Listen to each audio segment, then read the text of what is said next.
are home and we're fat asses and we're eating them all. That's not true. I don't think that's the story. Stop there. it. Not Stop true. it. That's not You true. can't leave America. You can't have 97% of America at home with nothing to do and think some shit ain't gonna get ate up. Yeah. Well, that part is true. That's true. But they won't get fatter because the problem is they don't have any way to get like the pigs and the chickens and the cattle to the places. So what they're doing is they're aborting a lot of, I thought they didn't like that. only when it benefits them. They love it. But they're doing that. They're also throwing away, just thousands, hundreds of thousands of pounds of food So it's instead of food feeding shortage. people. Yeah. We ain't running out of spinach. Nah, We run out of broccoli and a cauliflower. It'll never be a lettuce shortage. Because ain't nobody eating that. It's because, and first off, I'm tired of this. I've never seen so many fat-ass vegans in my life. It's so the true. one great thing about this, we'll get the chance to tell if all these vegans is telling the truth. Ain't no tofu pepperoni. Tofurkey. Sit your fat ass down. That is true. I never really thought about that. Of But course. most vegetarians and vegans, they're a little on the Right. If you fluffy don't side. sit your burly ass down, let me finish this pork chop. Before they're gone. As I say, you're not gonna be eating one. No more Mastros for us. No. It's interesting because we are in a food shortage, not because the plants are compromised, but because of one, I think we consume a lot when you're home, you ain't working. And the other is that the people who produce those things would rather slaughter the chickens and pigs and cows if they can't sell them and dump food than feed people. Yeah, that's because we're selfish. Yeah. That's all that is. what That's it is. American. It's mine. That's really is. And I'm telling you, I swear to God, we'll get the chance to see who be, because you can't get an ass that big just eating radishes. I'm just going to tell you. Well,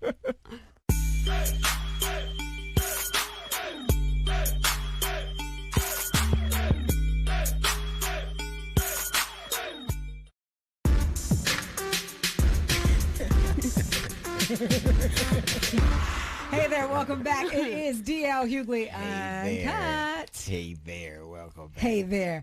Yeah, that's my cool talk. Hey there. That wasn't welcome hey back. there. It was cool in my world. You silly. DJ Lucci over there. Yes. It's interesting because did you so you are nervous about this pandemic? Yes. What scares you the most? You guys getting sick. No. Yeah, No. actually. I feel Really? like I might bounce back. Like I You promise know? I'll be all right. yeah. But I all this alcohol I drink, I sanitize from the inside. for sure Papa getting sick though. I'm Yeah. like, Oh, your grandfather? yeah. Yeah. It's that, weird. That nigga burned my house down, so I'm ready for him to go. I'm not. I'd let him burn several houses down for him to stay. I got to get the full story on that. Yeah, my wife's father, he made barbecue one day. So it's the same thing. I come home from work and he's a great cook, but he barbecues. He barbecues, and what happens is he takes the coals, puts them in the Amazon box. Even though there's a tin Amazon. can right and then puts there. them in the trash can, and before I even got home. So about 12 o'clock at night, he come in there. Daryl, there's a fire in the back, and the whole backyard is literally on What? fire. And I'm like, if only we had a fire extinguisher. Here comes LaDonna. I have fire extinguishers. Several. Because she has everything. She was prepared. So we put out the fire. We were trying to battle in the fire, and I had to let him go in the house because the fire department came and they go, somebody put charcoals in the briquettes, the charcoal briquettes in the trash can. And if this would have been June or July, it would have been drying up this whole place with it. And he ain't said one thing. He hasn't yet. apologized yet. He hasn't. Maybe he didn't listen. Maybe he was doing it old school. Maybe there was no such thing as little bins where you put the Well, yeah, old school ain't burning your son, But he didn't do it on daughter's purpose. house. No, he ain't doing it on purpose. And I like him. They mad at him. I'm not. Well, because he can cook, I'm sure. Well, he can cook and he can burn too. Didn't he almost do it again? He almost did it again. Oh, you can't do it twice. He almost did You can't do it again. twice. No, that's too much. That's too much. Listen, we were talking about how some crazy things are going on during this pandemic, right? A lot of people doing things they shouldn't. I want you to check out this clip from Central City News. It's Pastor Tony Spell out of Baton Rouge. Check this out. We're not hiding anymore.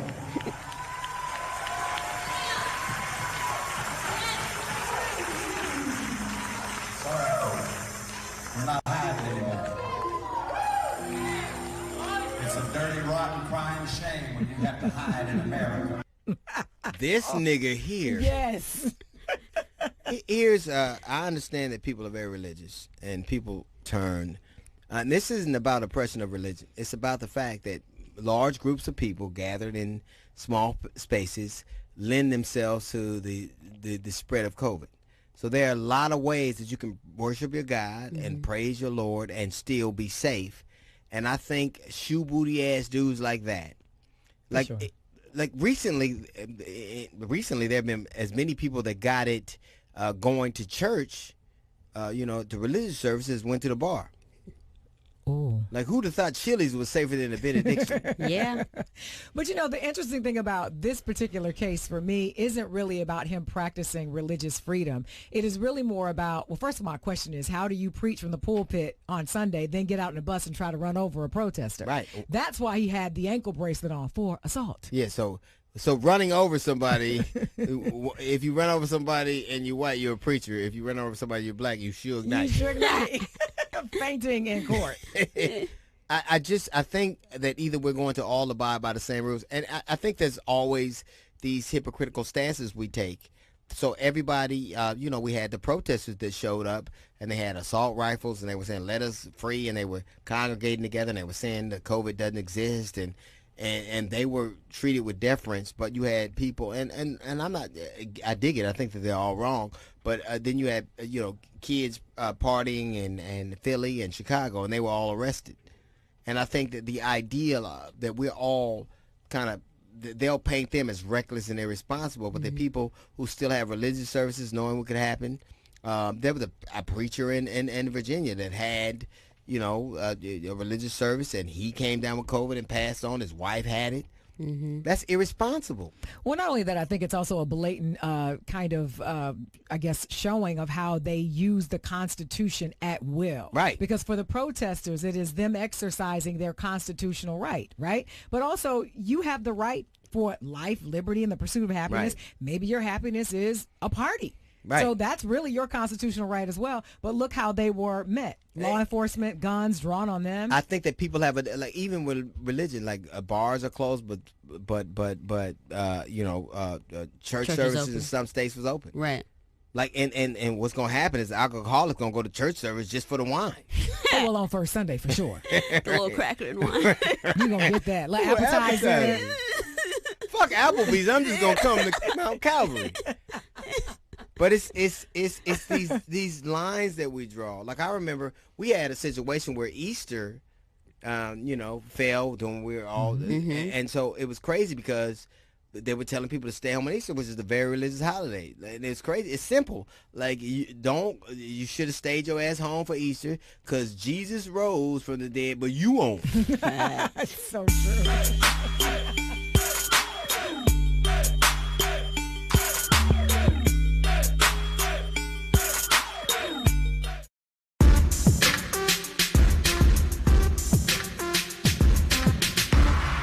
Welcome back to DL Hughley Uncut. I won't say hey there. I'll just say welcome back since you guys gave me so much grief about that. So listen, this next guest on the show, comedy tours sold out, comedy specials, TV shows, movies, you name it. He's done it. We all know him. Legendary, iconic, all of that. Welcome to the show, Sinbad. There he is. What's up, Bad? What up, man? How you doing, man? Look at y'all wearing hats. I got a hat. And I got hair. I got hair. Hold on. They got hats, Jack. Hold on. They got, you gonna get your hat. She gonna get his hat. Oh, damn. Now, I'm gonna tell you what Sinbad did. Was on a plane one time. So if the plane was on with a crash, a lot of comedy would have been gone that day. Oh, yeah. Wow. But we was all on that. He was gonna get me a hat. Okay. He said, I'm gonna get you a hat, man. I know you love hats. And that nigga never got me a hat. Never got the hat. You know what happened? I'm gonna tell you what happened. You like that blue hat that I got from the hat? Now, I ordered that hat for you. I liked it so much, I never gave it to you. That's horrible. Yeah. So I'm gonna get you another one. Another hat I will never see. That hat came. I said, I see why he liked this hat. That's I acceptable. said, I'm keeping this hat for myself. That hat is fly on you, bruh. Do you know how many times I've seen you on planes going to gigs? It's got to be a couple dozen. We live it. But you taught me. See, Jasmine, I've been on planes going to gigs. DL got special people who take you parts of the airport. I don't know nothing about. Yes, he does. Right? Special cars. They get your feet. The person worked on my feet, checked my eyes, got me some new contacts. Yeah. I said, what? I've been flying forever. What is this? Yeah. Do you miss being on the road right now? Man, when it first started, say the first week, I said, oh man, what I'm gonna do? More of you miss the money. The first thing is like, Right. wait a minute, my daughter's getting married September. I said, I got to pay for my daughter getting married. I had these dates picked. I had these dates set up just for that. Right. But you know what? All that's going to take care of itself. And now that I'm home, dude, I'm like this. I got a chance to work on software I ain't had a chance to touch in 2 years. Right. I go to all these tech shows. I've been doing shows with my son. I've been doing shows with my daughter. I got a brand new grandson here. I'm like this. I'm okay. Mm-hmm. That's a great way to look at it, though. But you don't. I gotta admit this. I'm not having as bad. Like I thought it would be miserable. Like, but I'm not having as bad a time as I thought I would. Like I'm not miserable. How about the people around you though? Yeah, I'm miserable. but I do miss one of the things I've always loved about you is that I could always tell what was going on by what you talked about. So this is an incredibly important time, and then the voices that you count on to kind of guide you through them are not able, like in front of a live audience to kind of illustrate it. Exactly. And know that's not happening. I don't know the weather anywhere but L.A. See, Dale, we travel so much. I know. Okay, it's snowing on the East Coast, it's raining in the Midwest. They have a tornado. All I know is like it's hot. Right. It get jacked up. I didn't know that because I'm local. Right. And I've never just been a local. Right. I've been more of a global, and it's my world. And only thing right now that the problem is the homeless. I'm so angry at the people who lead this country who just robbing people right now. But why? Like, okay, a lot of people say that, but what specifically are you angry about? I'm angry about, man, you got a stimulus check and you stop the check, put your name on it. You got small business, that PPP loan. The Lakers accidentally got $4.8 million. The big corporation took all the money. So people are sitting home thinking they're going to get this. You got banks lying to people because they got the CARES program. They can't throw you out your house. So I'm like, but I got the people in Michigan. I'm from Michigan, and dude had a Confederate flag. Since when was Michigan in the South? Right. And they're carrying guns because they want to go get barbecue. I said, dude, you're confusing what's happening. It goes back to the whole Republican Party. They showing up with guns. This ain't the second right rally. Right. You just want to go get your hair. Why'd you bring your gun to shoot coronavirus? What you going to do? That's a good point. Don't you understand? I think that what happens to us is that we just start to take ourselves too seriously, and what happens to cats like you who've been just able to navigate, like obviously it's a very serious thing. No one is kind of undermining that or underplaying that, but humor has a way of crystallizing things, and even music has a way of crystallizing things. And I think there's some things that you just find because you're able to go out in it. And now I think, obviously with you adherence to safety rules, but there is an amount of art and illustration that is being diminished because people are sequestered. We can't get out there and talk about these people. I'm sitting at home trying to do it on a no. We screaming on live. But can I say this? If one more Negro get a podcast or a live stream or go live and join me live and TikTok dance with me, I swear to God. Everybody needs to go back to what they normally do. Would you? You ain't no dancer in your fake cooking show and clean my house and my TikTok clean the house. I don't care. I don't care. I don't. But it's fun. I don't. I don't. I don't. What do you care about? What's cooking in Sinbad's head right now?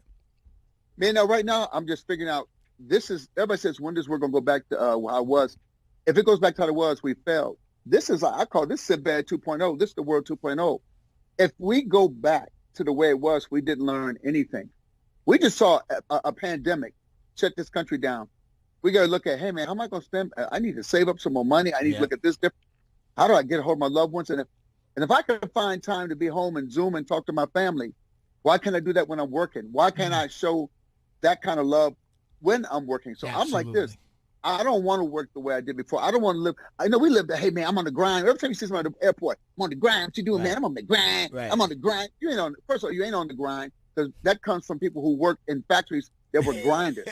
When I was in the factory, they grinded, and that's a hard job, and it's a beastly job. That's an 8-hour job.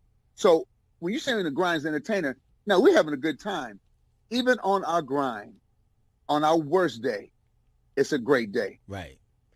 It's a great day. The fact you're in the airport talking about, I'm on my grind, getting ready to jump into first class and get something to eat. I'm waiting for Sinbad to bring me my hat, nigga. It's ready to go up. As soon as Sinbad bring me that hat. I'm on the grind with a warm towel. I'm on my grind to get you that hat. I'm on that grind to get you that hat. How has, because you're an artist. Like I think a long time ago you were probably a comedian, just that if that were the hyphenate. But you play as much music as you do comedy. So, like, what would you say you were? You know, man, I call myself a Renaissance man. I used to love Renaissance men. People that, remember, you talk back in the days of Sammy Davis Jr. and everything. Yeah. You know, guys say, hey, I sing, or a guy says, I sing lead, or a guy says, I play guitar lead. Back then, cats had to be a multi-hyphenate. If you didn't, they're like, I sing. Well, I sing too. What else do you do? You have to be able to do a lot of things. I'm like this. I'm interested in everything. I'm interested in tech. I'm interested in art. I love music. You know, I like doing comedy.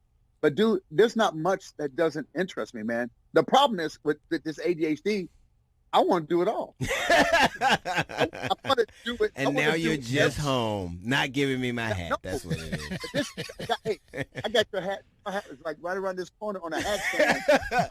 What hasn't been working. Do you, obviously art is impacted by the environment, and I do think I know we're going to be significantly different. I know that, like, culturally, I think nationally, I think intrinsically we're going to be a different place, and there is an opportunity for different. Doesn't mean worse or doesn't mean better, but I think we're going to be different, and I think that there are ways that we can be different that elevate us, and there are ways that we can be different that don't, and I think. One of the things I've said about this is this disease affects all the things that capitalism and greed did. It affects the poor, the old, the weak, the underprivileged. Yeah. So I think this disease just really kind of exposed what we believe, what we cherish. Well, you know, it's funny because you got people marching. You got the one cat from North Carolina that was leading the march on fake COVID. He got it this week. Right. Can't write that joke. I can't write that joke for you. You're talking loud and saying nothing. But what it impacts is this. Would you also show this though, man?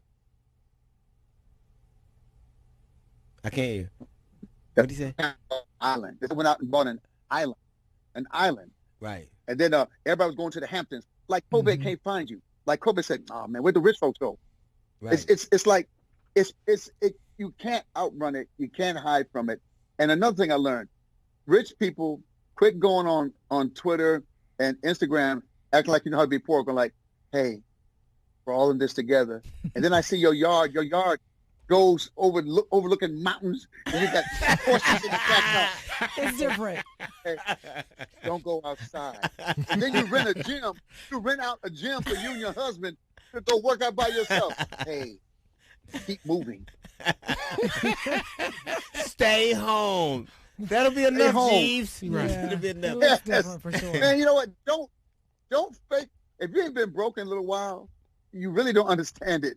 You gotta look at poor people to mimic their mannerisms, so you can at least do it right. Right. You do this with it, man. Mimic the mannerisms. Ask a poor person. Ask a poor person. You gotta watch the poor in their own habitat. Yeah, still you got to. Like going to the zoo. Like, let's look at the zoo. How can they cook with no electricity? What happened right there? They're how amazing. are they getting groceries with no money? How are they getting groceries with no money? That if God didn't want us to have groceries with no money, He wouldn't have gave us guns. That's what I'm telling you. What's funny to you? Like, what cracks you up? Now or like anytime? Anytime, like ever. People trying to hide the dumb stuff. You know the dumb stuff we do that you should embrace. Remember, like we outside as a kid, you almost fall, and by trying not to fall, you look dumber. Just fall, man. and get up and bow to the people, because when you can do that, no one can hurt you. I try to hide imperfections. I laugh at the imperfection hiding. I laugh at people trying to be something they're not. I laugh at all this surgery and all this stuff we're trying to create something, man. I'm like, you can't hide from who you are. Right. And I'm a comic. I'll find it. I'll find an old picture. Don't make me go look for you. I'll find it. I'll find you. What would the sin be? Because you're evolved. Like you've evolved. You've been through things. You won. You lost. You've had. Now you were just talking about your daughter getting ready to get married. That's Paige, right? Is Paige getting ready to get married? That's her. Paige. Yeah. So Paige get married. So you won. You've lost. Now, what would you the more settled you, the more nuanced you tell the younger you? What would you say to you? The most precious commodity is time. When they say that, when you're young, you don't understand what that means because you think forever. I look at these kids say, you only live once. Yeah, dummy, so don't waste it. You act like y'all found something. Yeah, you only live once, but you can shorten that. You can shorten that once by doing dumb stuff. So I look back, since I have a limited amount of time, I'm going to do as much with my time as I can. And I'm not worried about what people think. I'm going to do what I want to do. And it's not about having the big house. And it wasn't about having the car. It was about, man, having the damn experience.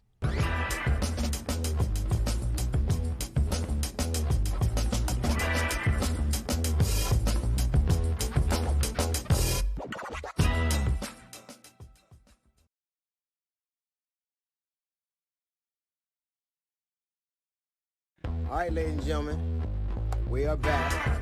That's right. That's right. It's going to be us. We can drink and talk shit as much as we want. Nobody can say anything to it. D.L. Hughley, Uncut. And welcome to the show. This is D.L. Hughley, Uncut. You said that you look like one of them game show. Yeah, I'm like Vanna Black. D.L. Hughley, Uncut. And then I turn to you. What's behind and number you say one? Nothing, nigga. Stupid. It's the same thing every show. Well, you do. You pizzazz the joint up. Well, I try to do what I can. Like Jay, he's just like he's here. Furniture. Yeah, furniture is necessary. Just so you know, it's good to laugh a little bit though. It's been a lot going on lately. It is with this George Floyd situation. Yes. The video has gone viral, of course. Right. People are rioting in the streets in Minneapolis, and of course, what are the police doing? They are throwing, tear gas at them and basically manhandling them as they often do. Do we have the video? Because we do. I've had a hard time. I'm going to see if I can get it. He ain't even resisting arrest. I cannot breathe. You just a grown. You're a tough guy. You're a tough guy, huh? I say you're a tough guy. You're not even resisting arrest, bro. His whole nose. You know how I fought with him? Bro, but why you just sitting there? He ain't doing nothing now. Put him in the car. It'll kill me. How long y'all gotta hold him down? This is why you don't do drugs, kids. It ain't about drugs, bro. I can't really. But there's not a police expert that will tell you that that's allowed. Putting your knee on the neck of a suspect is allowed anywhere, is trained anywhere on any police department in the United States of America. And he had his knee on that man's neck for 7 minutes. It takes 6 minutes to strangle a human being. Generally, the average is 6 minutes before that. He was 7 minutes, and he basically had to feel that man's life leave his body. Mm-hmm. And what kind of people are populating our police departments where no matter what's going on, you can see that and not understand that what we witnessed was a murder in high def. And even if you look at his facial expressions, it didn't look like an officer who was worried. It didn't look like an officer who was trying to. It looked like an officer who was unbothered. When you murder somebody on TV, live in front of witnesses, you are generally unconcerned. Well, not only unconcerned, but you think about how inhumane he was. Every time, George Floyd would beg for his life, the officer would kind of lean in even more as if he was getting off on the fact that he knew he held this man's life in his hands. Or feet, or knee. What is the point of putting your knee on another human being's neck for 7 minutes? None. I don't get it. And what's very sad for me is every black person has felt that fear. Mm-hmm. I'm not talking that this could be a reality. And I don't care. I'm talking about everyone that has ever existed in the United States of America from the time we got here till now has always had that as a fear. And that was a lynching in that this is the same. I guarantee you that scenario has played itself out in this country thousands of times from our introduction here till now, and it always is the same thing, and no one really cares. And I think it's just frightening that we're seeing this more and more, where men and women are being slaughtered in front of us, and people were. I guarantee you, more people were angry about not being able to go to the mall than will get angry about that. So true. And you watch the other officers just sit and do nothing, Right. not even check the guy to say, hey, look, he's in distress, or hey, that's improper, don't Right. do that. They just sat, encouraged it, and told everybody else to step back. Well, what they did was a better murder. That's the Pretty worst much. part to me. If you Yeah. can sit there with your back, like making sure nobody bothers Right. you as your boy Right. kills somebody in Right. cold blood right Right. there, you deserve every bit Right. of the penalty as anybody And else. I don't understand what it is. What needs to happen is, one, I think that what's even more assaulting is those men are fired. Mm-hmm. If they're tried for anything, they will then use a union, which uses money from the Taxpayers' community. Like, so money. the community that pays taxes will be paying for the defense of those officers. Yeah. Yep. And I think that if you're going to make decisions like that, you should have a financial responsibility. What I know for sure is going to happen, for sure, is that there'll be millions of dollars that city pays out. And there'll be like anywhere from $1 to $5 million Right, in a that they civil pay suit, out. right, In yeah. a civil Yeah. suit. They'll pay it before it even starts. Absolutely. Unfortunately, Right. George Floyd won't get his life back. No, he will not get his life back. His children will still suffer. His parents will still suffer. And then if nothing is done and these officers are not brought to account for this, then it will happen again. Imagine if they gave him $1 million or $2 million or $5 million, and the officers that were involved in that were responsible for 15% of it. Out of their own money. That'll hold I it. guarantee, like, okay, we're gonna pay this because that's obviously contractually we're obligated, but your part of that is 15%. So now if it's $1 million, you owe $150,000. Yeah. Maybe then If they'll it's $2 think million, twice. I guarantee you Maybe. that knowing that man looked around like he knew that nothing could happen to him.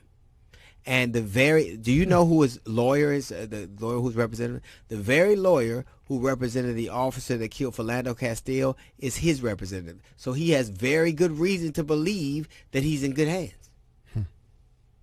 Very good reason. That's what that officer. That's what that lawyer does.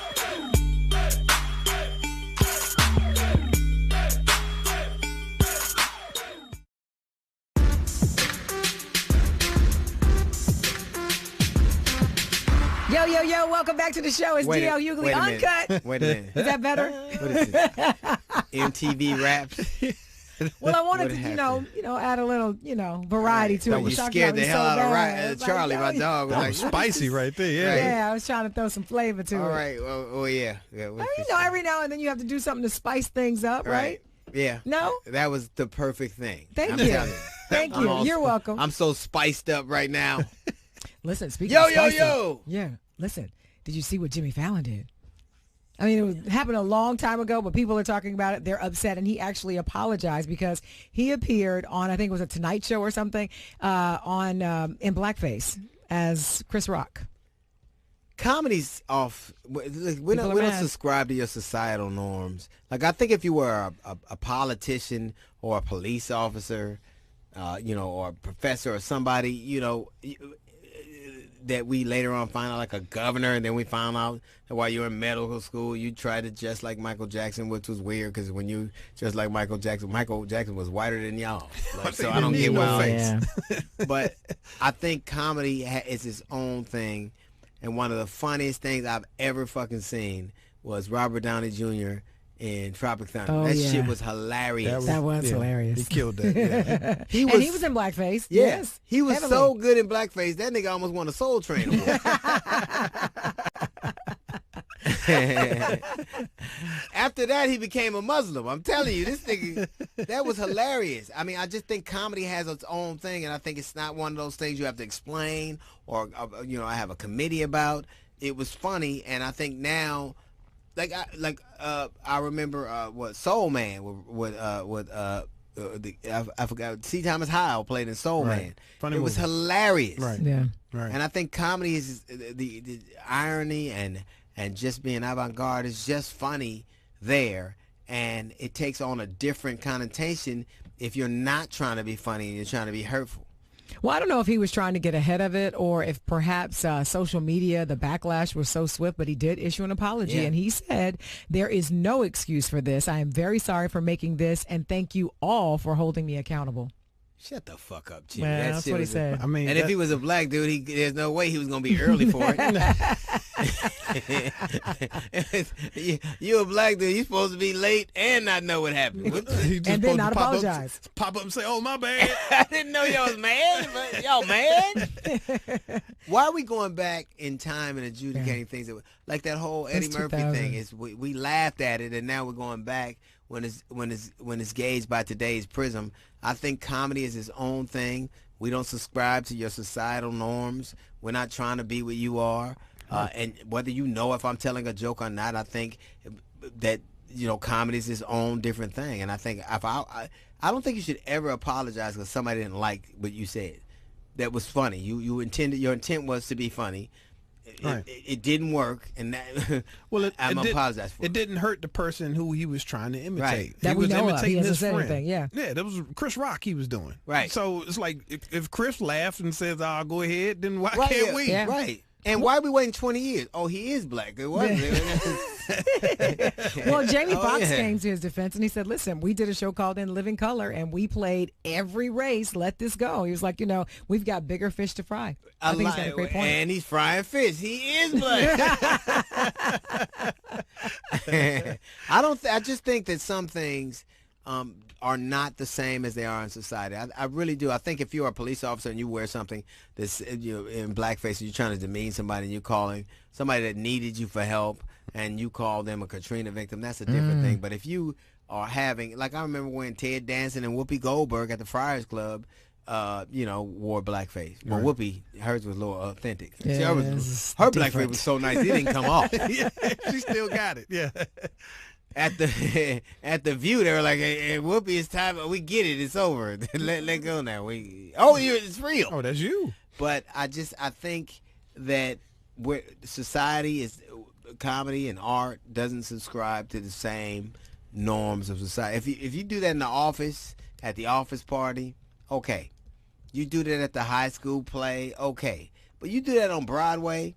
Yeah, it is different. You do that Way different on a skit on TV, and he wasn't even trying. Obviously, he wasn't trying to. You didn't find it on Facebook, motherfucker. You Googled it. It was right there. Right. That's the problem. you know what I mean? It has something to do with the person too. Like if the person doesn't have any type of other bad effects on his record when it comes to things like if you're not a suspect of being racist in the first, like I don't think Jimmy Right. Fallon has a Right. problem. Right. He hired the Roots. Right. This Right. dude, Right. this dude ain't Well, they racist. tried to bring up Maybe. the whole Megyn Maybe. Kelly situation and her take on blackface. They tried to lump all of this in No, one. there's a difference between being a racist bitch and a comedian.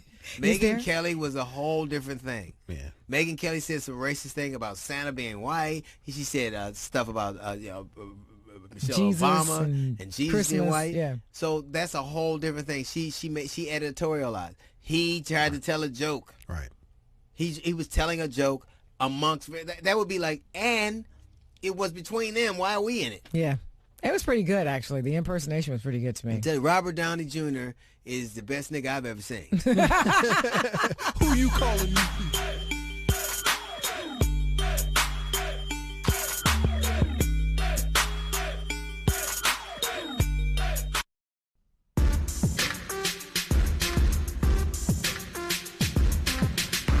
Welcome back to D.L. Hughley Uncut. Our guest today is a stand-up comedian, writer, and producer. He has a special that's available on Netflix right now. It's called Fat Ballerina. And I took his stand-up comedy class. Oh, yeah. Please welcome David Arnold to the show. Yeah. Don't hate. Don't say it. Don't say it. Hey, you motherfucker. Let me. That's how you start that. Okay, let me tell you what happens. What's been happening to us recently. Yeah. This has been happening. Drop the scenario. So we're like, man, Jasmine's getting funny. What the fuck is this? And I was like, wow. I just think it's from years of being around us. Finally, she's wearing off. Yeah, she started to get. I had a life before you. See, even that ain't funny. So it wasn't funny. That was the point. She would just like really funny shit. Not shit that you think is funny just so they shut the fuck up. It's like funny. Right. And we were talking about, man, Jasmine's really got funny. Then I found out she took your fucking class and you didn't say shit about it. You apple eating son of a bitch. Hey, listen, I told her, I said, you come with me. After a while, we're going to get you your own show. Fuck D.L. Hughley. That part. And I was like, well, where do I sign up? She's really, like, funny. Like, you know, this is what's funny, D. As you know, and Jay know, everybody who funny ain't comedian. You know what I mean? Right. Because uncles at the barbecue be funny. And a lot of people that take my class, I always tell them, I can't make you funny. Only thing I can do is point you in a direction. Your ass got to go out there and get on stage and do the work. I'm not going to lie. She went out there and got on stage. She went on stage? I did. She got on stage several times. And when I thought you was going to come to the show. He didn't show up. He flaked out. No. He flaked out. I thought she was bullshitting. I promise you. I swear to God. She did it and killed. I was because I'm not going to lie to you. I thought when she took the class, I was like, she doing this shit for a day or it ain't going to work out. Yeah. She's going to put in week 3. She finished that shit and finished strong. It's good. I'm glad to see that you out here getting their attention. What's up, Jack? I'm like, we joke about how she comes down from her pedestal because, you know, she kind of with a highbrow. That's not true. And you know, consorts with the common folk. I'll come down here and make you laugh briefly, and I'll go back to my perch. Right. I don't want to get dirty, you know. And then it's a broom, and she's out. Not a broom. God damn. Don't listen. I didn't just see, but I saw your Netflix special. I remember I was in New York, you know, before the world ended.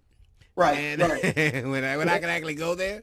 And you were fucking hysterical. And not that I always knew you were funny, but I think that there's sometimes when people will like take a step back, like you were writing a lot, you were teaching classes a lot. And for the most part, that's a symbol that you're taking off, that you're gonna seek a different path. Like most people do that are doing something else. Well, you know what? That first of all, thanks. That's the reason why I didn't for a long time want to teach stand-up classes, because they say those who teach because they can't. Right. And for me, I let that mess with my ego. And one day I just decided, you know what? I can change the narrative around that, and I teach because I know what I'm doing and I do well. Right. And I think that's the reason why that class has 300 and something waiting people on the list. I get to it when I can. But stand-up is my first passion. I write and produce television also because I can. But if I have a choice between teaching a class, writing a TV show, or going on tour, you're going to see me on tour every single time. I would say most people doing what you're doing right now and straddling those worlds wouldn't feel like that. I think most people who become writers and, you know, producers just kind of are, they're proficient enough at stand-up, but it ain't what they really want to do. No, man. I'm a comedian. Like that, you're one of the people, and I remember when you and I talked, you gave me a call after the special came out, which was one of the dopest moments for me, because I've told you this many times, and I don't know if you ever gonna get it. But when I was getting ready to get out the military, and I saw that special that you did with that clock on the stage. Right. Nothing ever moved me more than that moment. Oh man, that made me go, I gotta fucking try this. Like that was the thing that made me go, I got to try this. And if you see videos from my first 2 years of doing stand-up, I'm doing all DL giggling. You know, I'm like, you know, got the voice and the tempo and the movement. I was like, I'm about to do this shit. Thanks for taking my Netflix special, you son of a bitch. I appreciate it. You are, it's a different world now. It is. Yeah. I know for me, I've never, ever in my career, never been away from the stage this long. Ever. Like, there's nowhere to go. Yes. Nowhere. If you live in Los Angeles, well, if you live damn near anywhere, there's no way you can perform live. Even in some places, even if it's just too recently. Right. It is going to be a different world. Is that something you're factoring in? It's going to look different. It's going to you mean like different. The way we perform, the way we tour, what the crowds are going to look like? That is that what you mean? I mean, just the whole aspect. Because now there's such a, you know, I've been places where people were afraid of an event, like there was a hurricane or 9/11 or an earthquake. Right. But now there's a pervasive sense of fear and uncertainty that is in the country, and that's one of the things that really make you a performer is to being able to perform in these kind of climates. And I don't know that we've ever seen anything like this. I'm going to be honest with you. I think that we will eventually get back to where we were. It might take a little longer. Yeah. And they might separate the tables and the crowds might not be as packed on top of each other as they are in the beginning. But we're going to they need us. We are the relief to society. Look what's going on in our society right now. Every time something happens, the country goes through one thing, and comedians, our voice, our point of view on life is needed. So, I mean, for me, I'm trying to find a way to touch people through my social media, you know what I mean, and bring laughter and insight that way. But as far as touring is concerned, listen, if they come out and say, we're doing 10 tables in each room, everybody 30 feet apart, if they showing up, I'm coming. Yeah, that's the point. But I think that's what's going to happen. I think people are going to adapt. I think the thing that makes this so different and so scary is unlike a hurricane and unlike, you know, a tornado. Those are things that you can see and you can actually put a name on it. But this is something that you can't see. So it's almost like you are afraid of a monster that you don't know where it is or where it's moving. But I think like anything else, we adapt, we evolve, we learn to adapt to a new normal, if you will. I 100% agree. And this is another thing. See, I used to be a registered nurse before I did all of this stand-up. So one of the things... You are the roughest looking nurse I've ever seen in my fucking life. Let me tell you something. If I woke up from a coma, I'd be like, that nigga did it. Get out of here. I can save your life, but I'm going to talk shit to you the whole time while I'm doing it. You just don't seem like Florence Nightingale. I don't get it. Yeah. No, you know David Arnold's concerned about saving people. Yeah, that's it. No, you will get to a point. We will come out of this differently. You'll wash your hands. Maybe the meet and greets won't be what they used to be after the show. It's like, yeah, I'll take a picture with you, but you stand your ass over there and I'll stand right here. Like, I think things will be a little different, but I don't think that it won't go back to what we're used to, because what we do is needed. And society will be a little, maybe you start washing your hands. I don't mind the mask. I ain't gonna lie to you. I can walk around. Some of these faces, some of these mouths that ain't been to the dentist in years, some of that shit is needed. So I'm cool with it. I ain't gonna lie to you.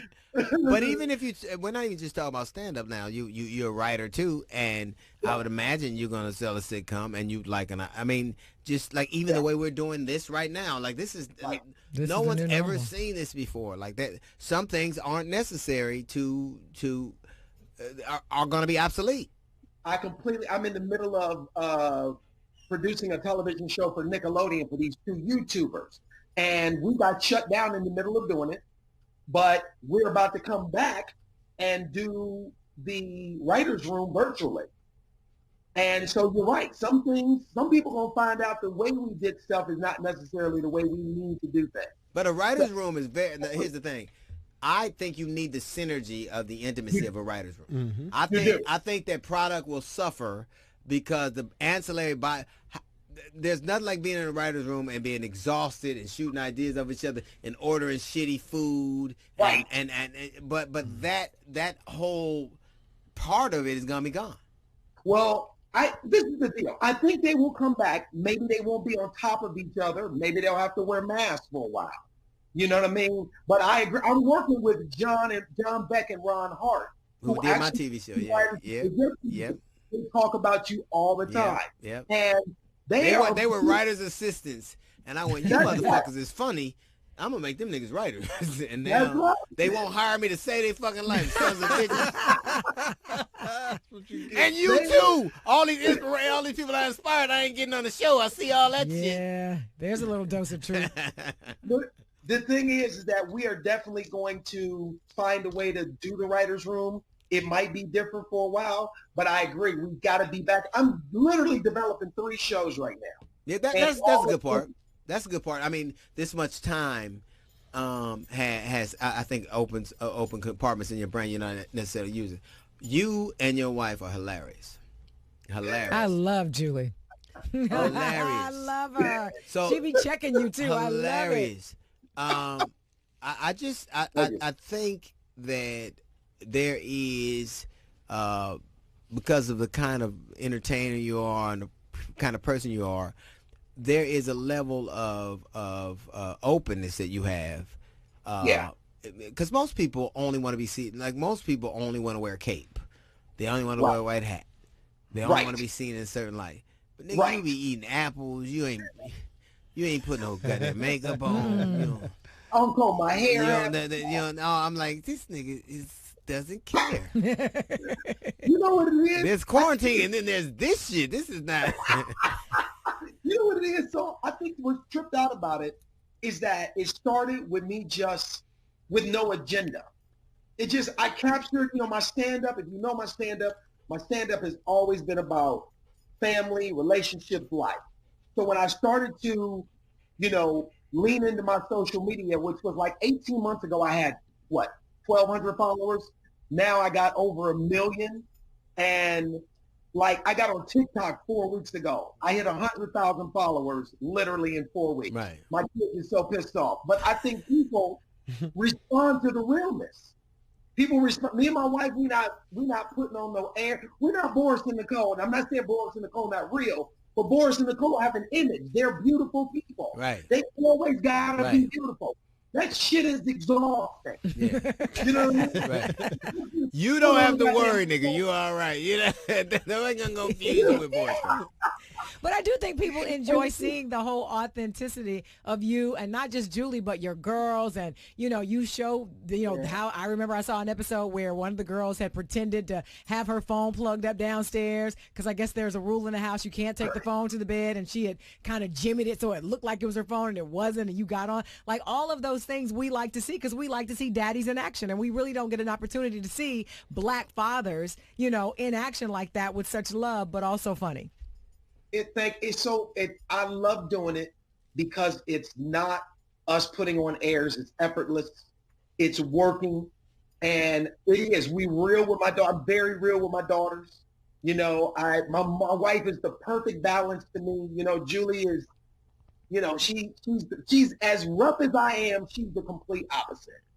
And I think that's what we're developing actually a reality show right now with Bone and Murray. So we'll see what happens. You develop shit, you don't never know what's going to happen. We going through it, we'll see. But you're already doing a reality show. That's the thing.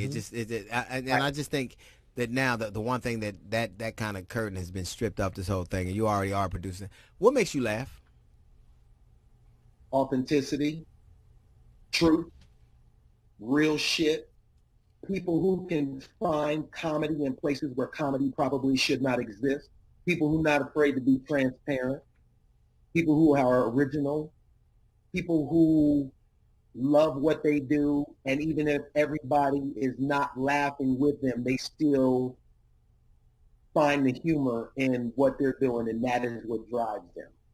Those are the kind of things that make me laugh. I always say that comedy is selfish. It is a very selfish thing. Like I'm glad you're laughing. I'm glad you came, nigga, but I'll be doing this anyway. So I'm glad that it is a very selfish art form. Very selfish.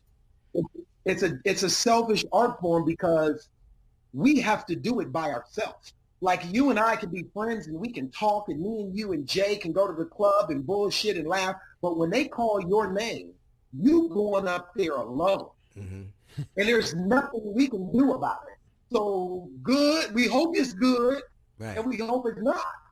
You know what I'm saying? Like, if it's not, it's not. Don't road as comedians alone. And even our wives and boyfriends and people in our lives, our kids, they're all subjected to what is our truth.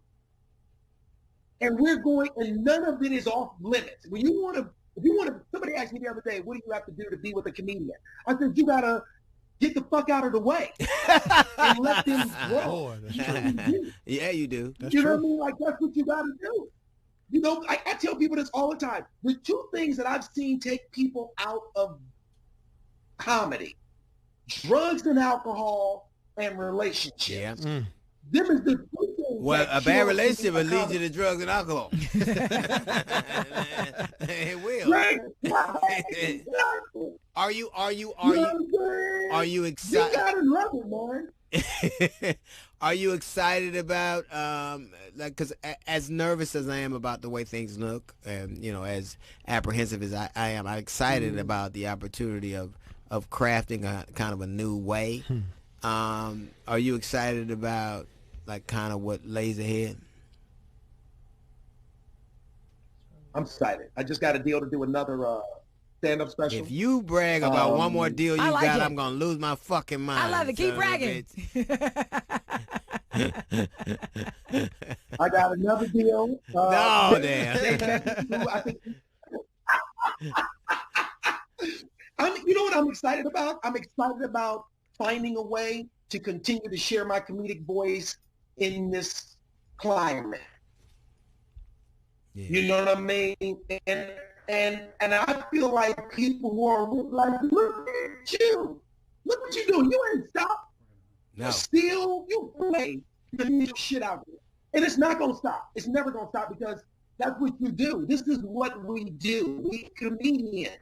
We got to get this shit out of our head or somebody around us going to pay for it.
So we travel into Black Africa to learn the story of the Nile Valley, a story generally told from Egypt.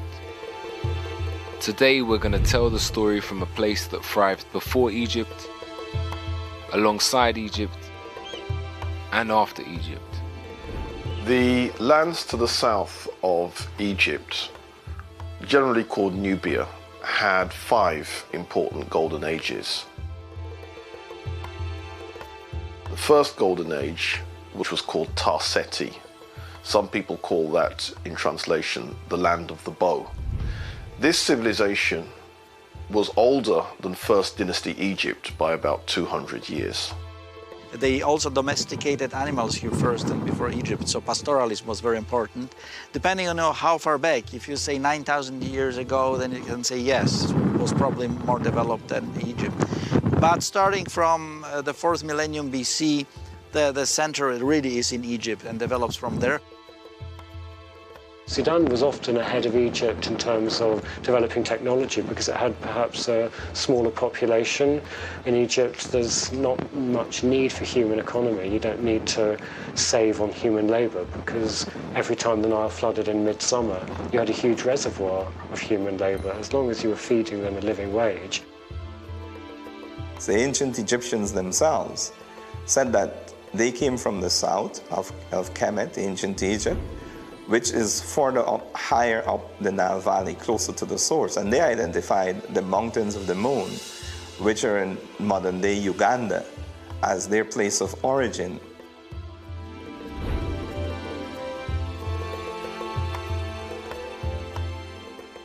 Most historians now accept, even the European Eurocentric ones, that it is the movement of the peoples from the south to the north that gave birth to Kemet. However, what they fail to recognise that is not just the movement of these one set of Africans travelling from the south to the north, but also movements of other Africans coming from the west to the east.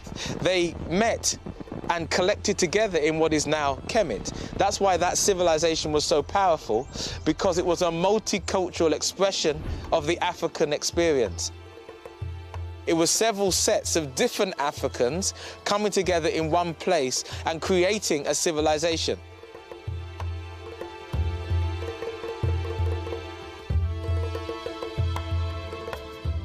We travel through Sudan, the largest country in Africa, to learn about a world that was already old before our world had even begun. The ancient land once known as Tar Seti, Kerma, and Kush, home to the Nubians. This is a place where early Europeans came to study and learn from Africans, and to study from the oldest people in the world, Africans.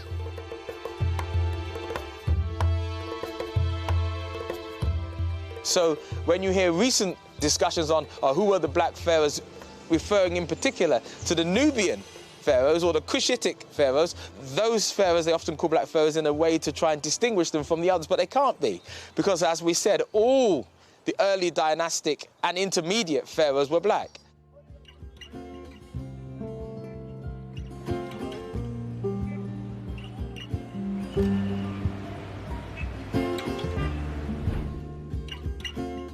This is home to the world's oldest recorded religion, a place whose kingship and political system continued to bring harmony and prosperity to its people for over 3,000 years.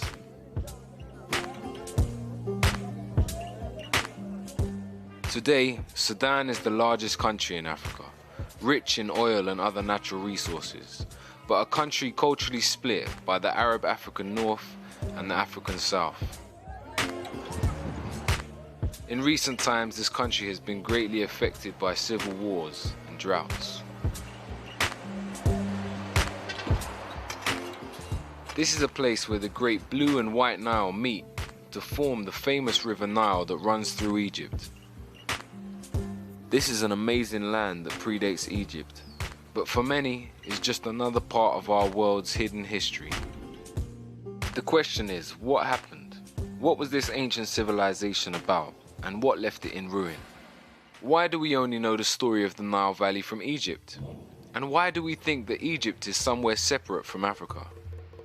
What do we still have and use today that was connected to this time period? We're going to peel back the pages of time and find out.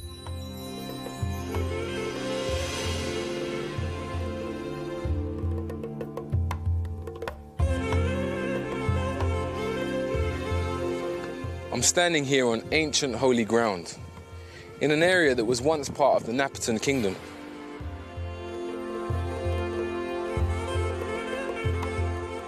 Today this place is known as Jebel Barku, which is an Arabic term that means holy mountain. It goes by this term because in ancient times, for over 1,000 years, this area was the Kemetic and Kushite religious center of the world. Home to the Nubians, ancient Egyptians, and other traveling Africans. Jebel Barkal is a very important site, both in the history of Kush and in the history of Egypt, or Kemet if you prefer. The mountain had a particular shape, and both the Egyptians and the Kushites regarded this mountain as the Holy Mountain. That's what the Egyptians called it, the Holy Mountain.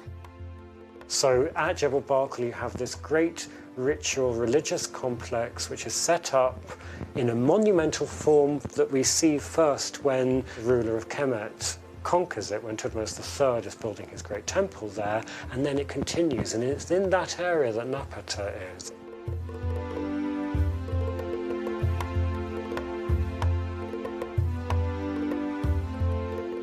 The city of Napata becomes a very important capital during this golden age of Kush. The site has a long history. We can trace it back to the 18th dynasty period of ancient Egypt, where the ancient Egyptians saw it as sacred to their deity Amen.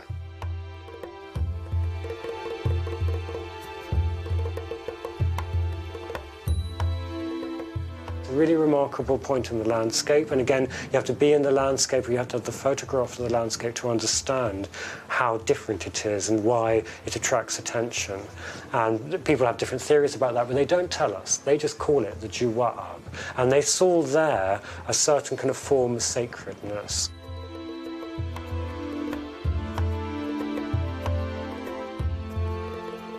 So the influence of the Sudanese Nubians in Egypt is quite clear, but on the other hand, the influence of the Egyptians themselves in traditions, in religion, is still people having different minds of is it originated from there, or is it being acquired or adopted as gods by the Nubians?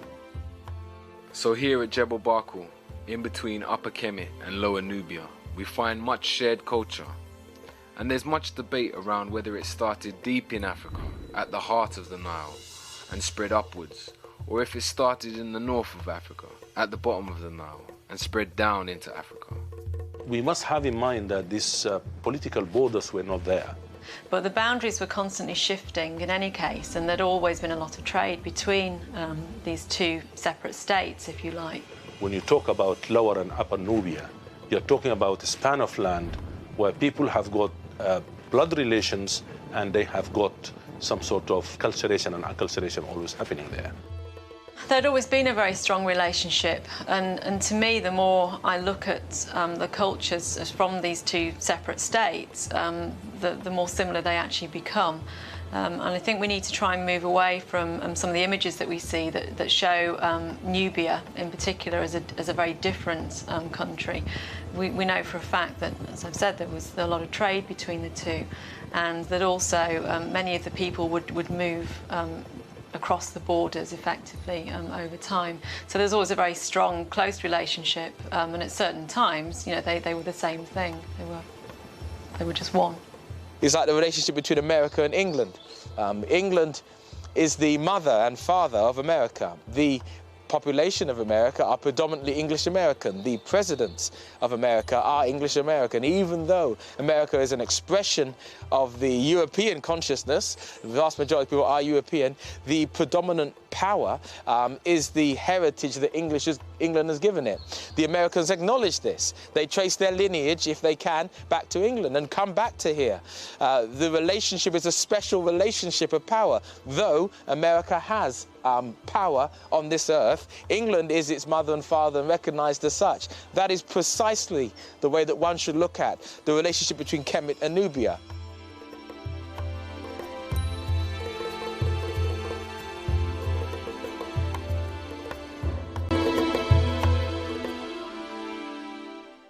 The religion of the Kushites is quite interesting. One of the important deities was Amen. Now, Amen is the pronunciation that the Hebrews give it, and some scholars agree to use that pronunciation.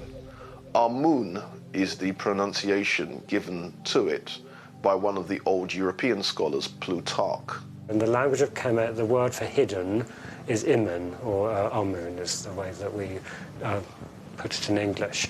And Amun is the name of God as creator, who is everywhere and hidden, combined with Ra'ah, who's the energy of the sun. That's the metaphor for the creator, so Amun Ra'ah. But Amun is the hidden part, very much like the Christian, Jewish, Muslim concept of God as everywhere and invisible. The sun, the symbol of the creator, was reborn every morning. It reached its highest position in the day at noon, where it was known as Re. Re represented the creator, God, the sustainer of life, on high at its highest point. When the sun set in the west, it was known as Amen. Amen is a Kemetic word which means hidden or concealed.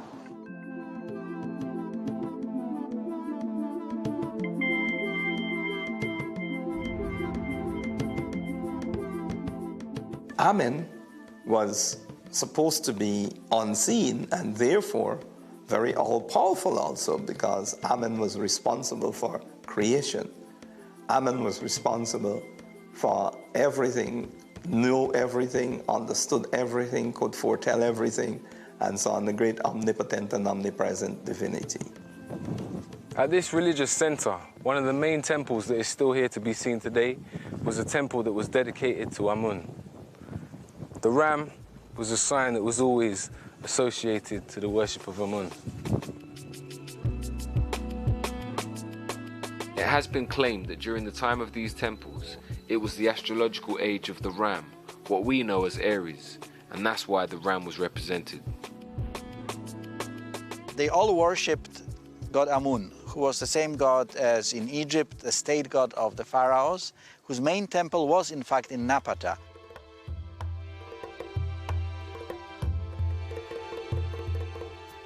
Their deity Amen, they make it quite clear. Amen is a deity coming from Kush. And then during the Kushite Golden Age, they resurrect that same belief system, and then they build monuments sacred to Amen, and then Amen's wife, or Amen's consort, Mut. Mut was the goddess of Amen.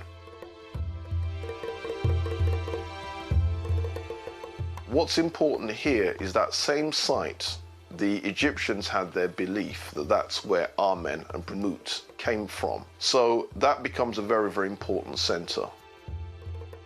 Within the African systems, be they in Kemet, be they in Nubia, or be they in Kush, the male god has an equal and opposite female god.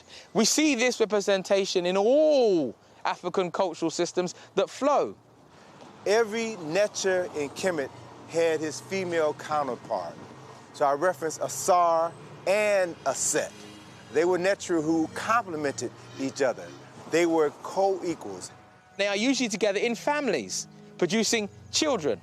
We have a man and a woman and a child produced as the union. We tend to think of the deities as a family. It's not quite so biological, it's more religious. In the beginning there was only noon, the original ocean of chaos that contained the beginning of everything to come. Ra, the sun, was born and appeared to rise from the surface of the water. Ra then gave birth to two children, Shu, the god of air, and Tefnut, the goddess of moisture. Shu and Tefnut then had two more children, Nut, the goddess of sky, and Geb, the god of earth. And so with them the physical universe was created. From the union of Geb and Nut, 4 human children were born, and so the story of civilization began. The Egyptian creation story, in many respects, represents the development of a civilization and the growing of Egypt, I suppose. And it's coming out of something that's very simple and coming out of nature, and then is being developed by man and being developed also into obviously one of the greatest civilizations that there ever was. The spiritual world represented the physical world. So as it was in heaven, so as it was on earth. The Africans came together in Kemet to build a heaven on earth. So what you see is this combination of balance and harmony. The essence of what we find within traditional African society is an understanding of the totality of life that is literally matrilineal and is paired with the masculine energy in order to maintain its force and its operation throughout society. If you suppress the female, you suppress 50% of the power of the creator. It seems to be really important, and in many respects the sort of male and female seem to represent the two different forces coming together. And I suppose it's a bit like the unification of Upper and Lower Egypt in some respects. Because they understood that it wasn't just about gender. It was about the understanding of the energy and how it moves, how masculine energy moves and how feminine energy moves, and how to marry the two, which created balance, life. The idea was to create a land which was like the land that was up in the skies and beneath the earth. And in that sense, they saw that how they were arranged in families was also how the gods must also be arranged in families, and how the spiritual energies of the universe must also be arranged in families because they are arranged in families. Three of the most important Neteru in Kemet were Asar, Aset, and Heru. Or to give them the more usual names, Osiris, Isis, and Horus. These three deities originally came from Kush. These are very, very important triumvirate. Their stories are as much mythology as they are history. Now, according to Diodorus Siculus, who was one of the ancient Greek historians, Osiris was originally a community leader of very early Kush. He doesn't call him a king of Kush, but he makes it quite clear he was a leader. Asar is regarded as the founding father of Kemet. He unified the two lands. He established the first nation-state in the recorded history of humanity. He is said to have introduced writing, the writing which the ancient Kemites referred to as Medu Neter, or the writing of God when it was written, or the words of God when it was spoken. He is also said to have introduced agriculture and theology. Also decided to take civilization to certain parts of the Nile Valley, as well as to other parts of the world. Asar married a beautiful Nubian woman by the name of Aset, who was his co-regent, not his inferior, his co-regent. And when Asar decided that he was going to travel to other parts of Africa to share his technology with his brothers and sisters on the continent, he left his wife Aset to run their nation. And he was very successful, very admired, and this provoked the jealousy of his brother, Set. And Set then plotted to overthrow his brother Asar. Set, or Sete in ancient Egyptian, murdered his brother, dismembered his body into 14 pieces, and then scattered those 14 pieces throughout Kemet. When Aset learned of the murder and dismemberment of her husband, she fled for her life, and then she went searching for the missing parts of her husband's body.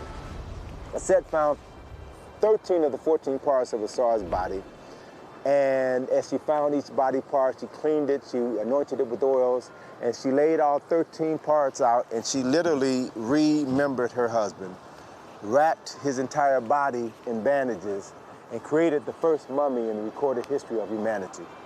As Aset was preparing to bury her husband, she grieved because she was about to bury the man that she loved. She grieved because she was still a virgin. They had never consummated their marriage, and thus she would never bear children by the man that she loved.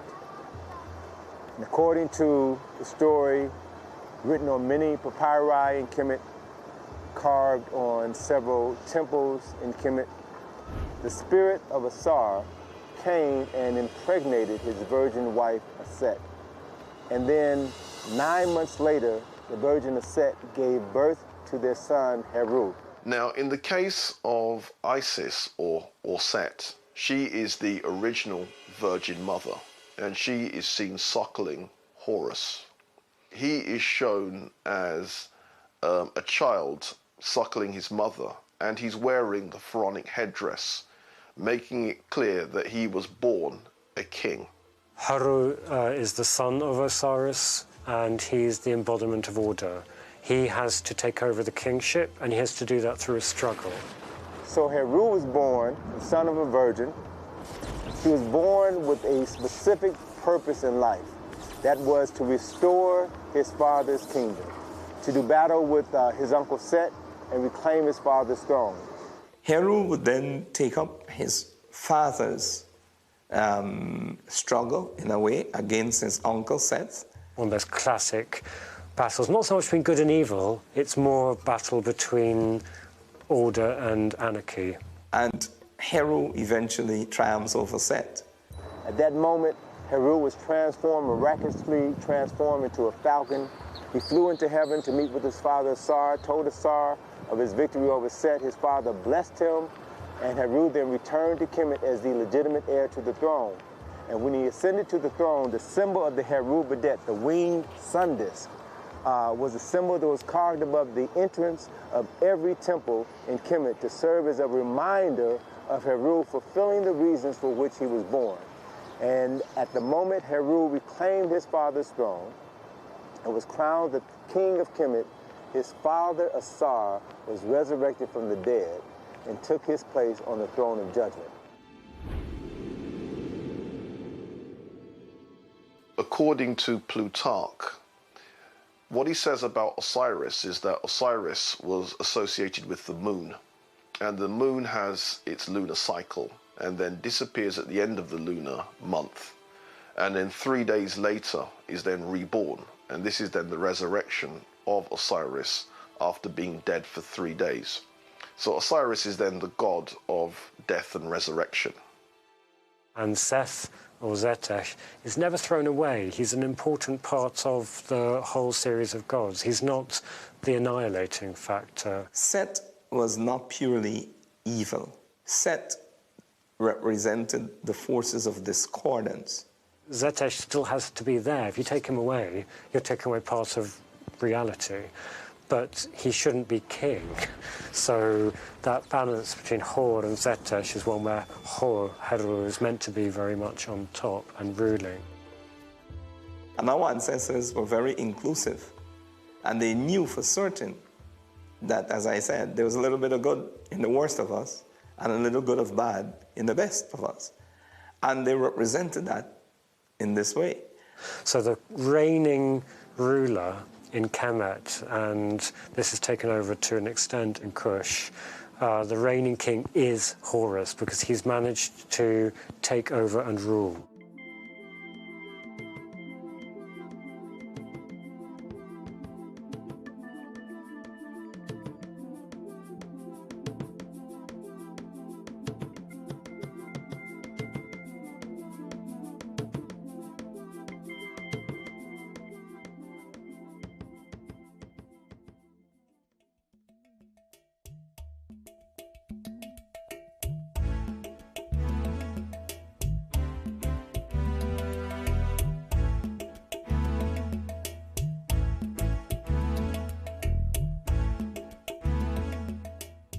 I'm here at Naga, at one of the Kushites' most well-preserved sites here today in Sudan.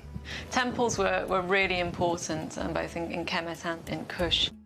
When you begin to look at the development of temples, the temples that we find in Nubia, the temples that we find in Egypt, the temples were universities.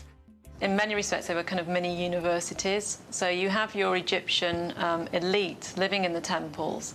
They were developing languages, they were developing mythology, they were developing the religion. There were places where the so-called priests, who were actually priest scholars, part of a system of learning. And the fact that the temples not only acted as places of worship, but places of learning also. One was the house of the book, and the other one was the house of life, Per Ankh, meaning house of the life, house of life. The education was holistic. So you couldn't study maths without studying geography or biology. Everything was interconnected. These priests that came out of these systems were to be the guardians or the custodians of this cultural practice. They were not theoretical religious people. They were individuals who were both warriors, both scholars, and both priests at the same time. It might be important to look at the system of education as a system of formal learning and the system of socialization as a way, or the way, in which one generation was socialized into the fundamental values and rituals and meaning of life of the community and therefore of the society. The belief was that you weren't born man or born woman, you were born male or born female. And through the process of passage, then you became male or you became female. The passage was intended to be arduous, rigorous. They would have had to have gone to the temple and gone through certain rites of passage. The socialization has to do with becoming an adult, with knowing your roles as an adult. And the training was both physical, both mental, and both spiritual. And a lot of this came to rest in the temple, where you had schools in the temple. The temple itself was not to be worshipped. The people themselves understood that they were the most sacred thing, not the temple. All the professions were premised upon somebody having completed what is called scribal training. To become a scribe was really to achieve the platform from which other careers took off. What I also find very interesting and very attractive about the Kushite civilization was that, unlike in Egypt, where it was only the educated classes and the priesthood and so on who could read and write, in Kush they achieved a high level of literacy. That meant that humble people could actually read and write and were encouraged to do so. In actual fact, I don't think there's any modern equivalent to one of these temples. They were both centres of scholarship, but they were also the centres of religion. So the custodian, the intellectual custodian, was also a spiritual custodian. Was also the warrior custodian. In times of war, it was they that pulled up their cloth and went to war. It was also they that kept the spirit of that nation alive. It was also they who kept the intellect of that nation alive in books and study. So there was no separation. Kemetian philosophy is so monotheistic. All of it was part of the one science, which is life. This science was not separate from religion. So the science and the religion were combined together. And it's that understanding that everything is interconnected, which is the spirituality. Everything in the cosmos, in the universe, is related to everything else. We're all interconnected. There is an understanding that there is one central energy source, but with different aspects. The aspects are represented by how we call in the Western world gods. But there is never a thinking that there isn't one monotheistic central source or power. There is the understanding, whether you're in Kemet, whether you're in Nubia or in Kush or in any of these kingdoms in the Nile Valley or any of the African kingdoms that follow subsequently, that there is one central source or energy from which everything comes from.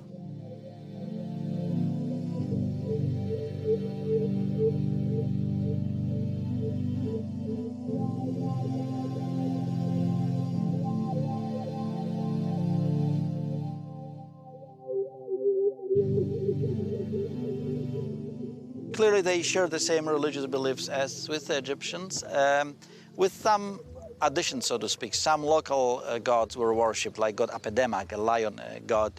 And you have to remember that lions were common here up until the early 19th century.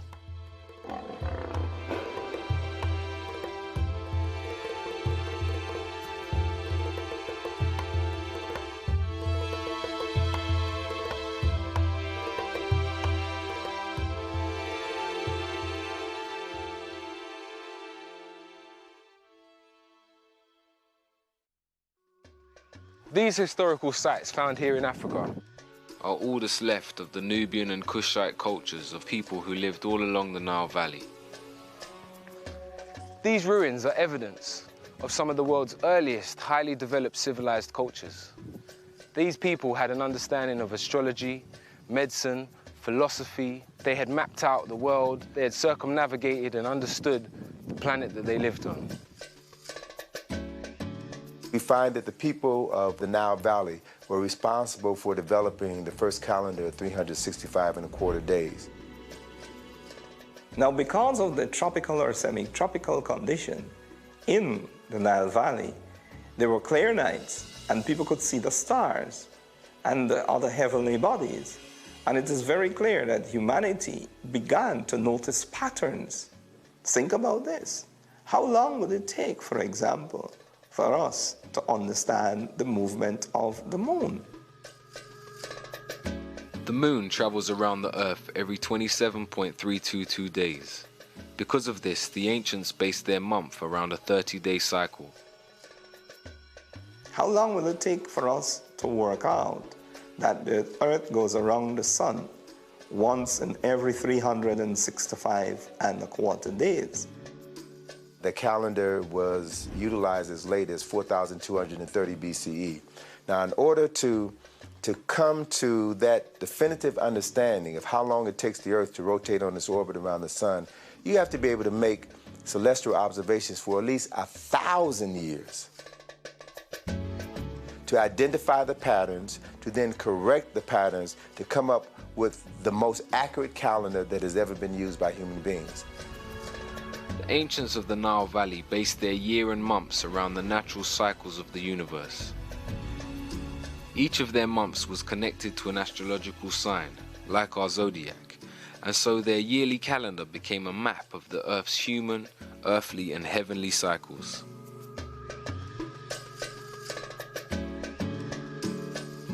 And this is where the sense of time, the whole question of the calendar, the year, different months came out of. So you had groups of people who had time on their hand to observe their environment and then to produce great works that recorded their observations. So you had astronomers. In terms of astrology, that was always, again, very important to the ancient Egyptians. And when people were born, they would actually have their charts drawn up.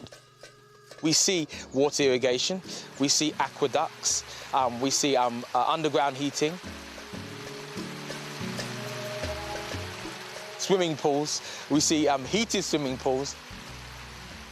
We had people who studied rocks and minerals, geology. These very brightly polished ones, that's again a classic Sudanese. I think that particular colour combination, those happen to be the colours of the modern Egyptian flag, but actually it's a very, to me, very Sudanese combination, that clear white with dark and red. Earlier in the history of Kemet, you get a lot of carnelian, the red stone, coming out of Nubia. Precision drilling, iron smelting, precision iron smelting. You had people who studied plant cycles, agriculture. We see papyrus paper, we see glass making, we see stained glass, we see use of gunpowder, not in weaponry, but in religious services and religious rites. You had people who studied building, how to build structures, what materials are best used to build structures. This was a great golden age of pyramids, of temples, of writing, scholarship. We see elements and a good deal of evidence, perhaps of electricity. You had artisans who were responsible for creating great works of art, sculptures, paintings. Gold smelting, silver smelting, the creation of refined industries. These are classic faience beads. This is the colour that most of the material in this tray should look. Faience is simply desert sand, it's quartz sand, but it's ground down and fused at a fairly high temperature, and you add the colour from adding ingredients, so that amazing blue will come from copper filings that have been added in. So there's a very close link between the artists who are producing all of this material and the metal workers, because they're using the filings from the metal workers' floor. So the underpinning of order in Egyptian religious art and in the language is a pedestal. It's a block that looks a bit like kind of a carpenter's plane, something to make things smooth. And the word in the language of Kemet is ma'at. Ma'a is smooth, and it's trying to make things on a smooth path. That seems to be the metaphor they use. And ma'at almost means what is good. One of the most significant aspects of spirituality in Kemet had to do with the concept of ma'at. Ma'at represented the ubiquitous powers that flow throughout the universe. that maintain the balance, the harmony, and the order throughout the universe and on planet Earth. Ma'at was represented by a female figure with wings and an ostrich feather. One later came to recognize this figure of a human being with wings as a prototype for angels within Judaism, Christianity, and Islam. Ma'at was fundamental to the Nile Valley because it was its moral code. The ancient Kemetians believed, as did the Africans from the south, that when one passed from this existence to another, there was a point of spiritual judging. This spiritual judging was to weigh your heart with a feather. The heart had to measure itself and be balanced against the feather. And you quite literally get the heart being weighed on scales to see if a person is worthy of going through to the next life. We can actually still see Nubians wearing the feather of Ma'at, showing their connection to this moral order. The people and the pharaohs tried to establish and maintain Ma'at. And they didn't have a word for evil, because that's, I think, what people think, good and evil, light and dark, do you know what I mean? But the opposite of Ma'at was Isfet, which was unbalanced. Ma'at, the feather, would then be weighed against a person's heart. And if your heart is heavy and it tips against the feather, it shows that you have done things to have a heavy heart, meaning you're a guilty person. The idea of the feather was a representation of the female aspect and also of air, but also of the lightness of being, the idea that your heart was not heavy. We still say it now, my heart is not heavy. My heart was light. I had a light heart, a clean soul. They declare their innocence by reciting the 42 admonitions of Ma'at, some of which will sound very familiar to Jews and Christians. Those 42 admonitions were, I have not stolen. I have not committed adultery. I have not polluted myself. I have not polluted the land. I have not spoken ill of my neighbor. I have not spoken ill against God. I have not defrauded offerings. As a person's heart was weighed on the scale of Ma'at, as they recited these 42 declarations, if they were true to these declarations, then their heart would be as light as a feather. This is where the concept comes from. And so it means that they would be pronounced Ma'at Keru, true of voice. The clean soul was the fundamental aspect. We see it represented in all the Kemetian philosophies, which they had taken from their mother from the south. So the idea then of Ma'at is she represents keeping the law, keeping truth, keeping justice, keeping righteousness, keeping reciprocity. And what this basically meant is that we had to say that we didn't do these 42 cardinal sins. And once we lived a life that didn't contribute to those, we lived a good life, a righteous life. This event was recorded in the Book of Judgment by Jehuti, and then in the next scene of this very important document, of which thousands and thousands were produced, because every person who died wanted to have this document to help them be able to recall these 42 admonitions. One of the very last panels shows Heru, the son of Asar, leading the vindicated soul of this person to his father.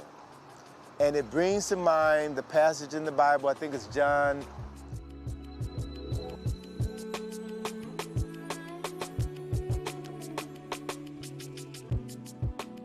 So Heru was the way, Heru was the truth, Heru was the light through which the soul of man was brought before the Lord of judgment and then proceeded to go into heaven or hell to experience the next life.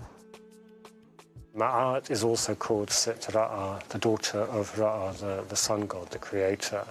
And although you find parallels for that in European Christianity, the church is called the daughter of God, so you can see that kind of idea that the great force that protects good is related to the creator. So Ma'at represented the means by which a person can achieve their highest spiritual level of understanding. This wasn't about religion, this was a way of life, of being, of relating to each other, because relationships was our highest value, how we related to ourselves. So before you can relate to somebody else, you have to relate to yourself. It's often used as a kind of unique force that you don't find in any other society in the world. I'm not sure I believe that, because I think every society defines itself by what it thinks is right. So in Kemet, the word or the language of Kemet for what is right is ma'at. All of these ideas and concepts can be traced back to the Nile Valley, to Kemet, to Nubia, at least 1,000 years before the advent of Judaism. Talking about the importance of spirituality and of spirituality itself, not only to Kemet, Kush, and other places in the Nile Valley, but to all African society that remain African, even unto today. And I think it's important for us to understand that to be African is to be a spiritual being, because our ancestors recognized being spiritual as the fundamental of human existence. From the start, whether we look at the Nile Valley during the Tar Seti, Kemetan, or Kushite period, we see a unifying system of understanding that gave the people their moral core.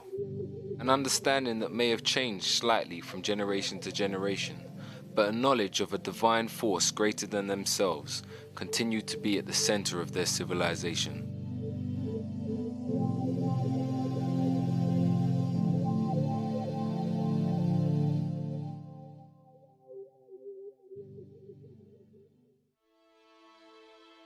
Debates still rage about the length and continuation of the Nile Valley cultures and how interconnected they were. What we do know is that over time rulership changed between the different black rulers along the banks of the Nile. It appears that Kemet was roughly 3,000 years old before it had any interference from cultures outside of Africa. Asiatic people known as the Hyksos melted into the Northern Nile society at first, and then by chance took full control of Lower Kemet and ruled for roughly 100 years. During this time, Kemet was inflicted with corruption and a depraved form of leadership. There's still debate around whether they were fully kicked out or not. Society in the Lower Nile Valley continued to come under attack from groups outside of Africa.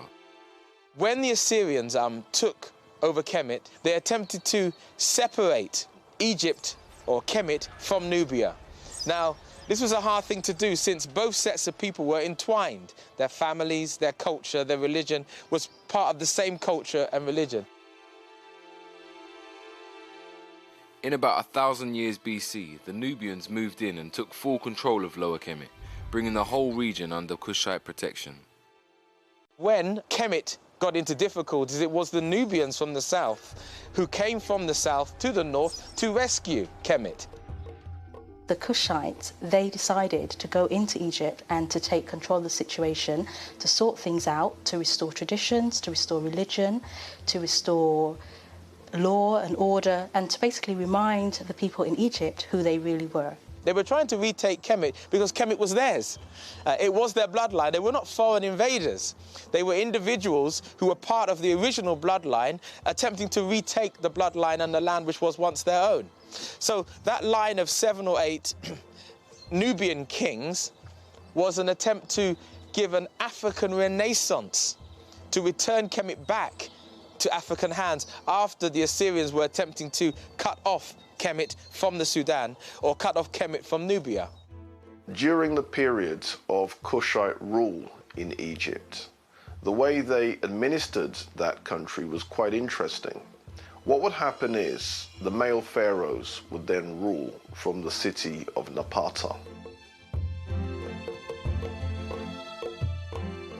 Female rulers would then rule from Waset, which is in Egypt.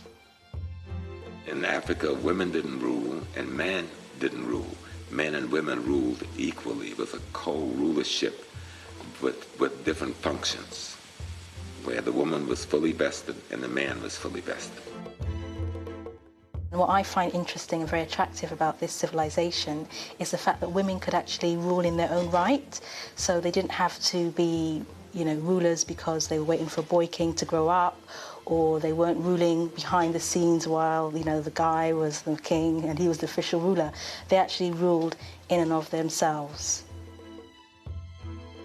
Now, who were these female rulers? Some people say that they were the wives of the Kushite pharaohs. Some people say that they were the sisters of the Kushite pharaohs.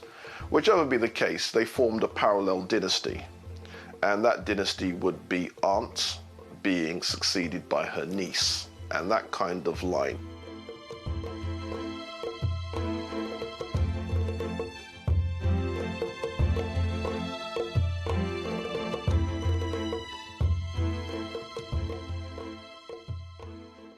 Iron, the center of that industry, was of course Meroe. Meroe is already a city, a royal city, when the capital is further north at Napata. The royal city of Meroe is very important to our understanding of the achievements of the Kushites because it was actually a planned city. It was planned, it had water sanctuary, which are known as the baths, it had temples, and it also had spacious homes on the scale of aristocrats. Today at this ancient site of Meroe, we can see the most amazing arrangement of pyramids.